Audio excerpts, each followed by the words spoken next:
سرساغی جمال باته همو شهید دخوازن هم دبن سر وساق به سر گرله سر چیا ساق به سر حوالن ات شپر دا سلاح را کرن پارستنا بگلی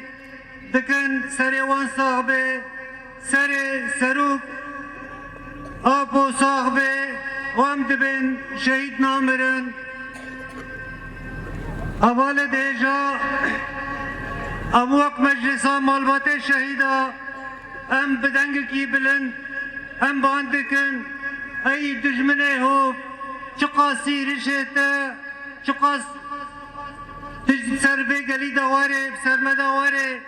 ام تجاری جریا شهیدا ام فناگرن چما وقت گلی کرد لسریا فلسف و فکر سروک آپو هاتی پرورده کرن هاتی مزن کرن امی کار خواب کن و امی پی شهید خواه بمشن دیرتینن ام بجنا خواه لهم بروان دطاوینن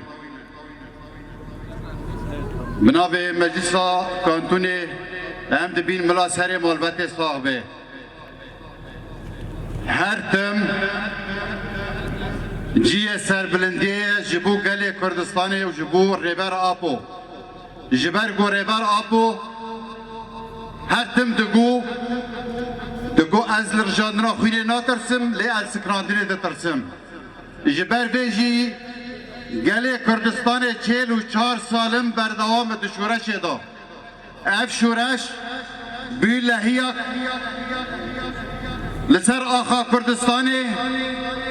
و آخا کردستان درباز کریه لسر آخا رجلاتا ناوین بگشتی دبیگو ام لگوری مرحله هر تم گاوه خوا پیش و بابین جبرگو گله کی وکی گله کردستان بده هزاران شهید جبو آزادیا خدانه قایقبون عفرین 1987 دیروکا تبلیبونه 2018 جهو دیروکا شهادته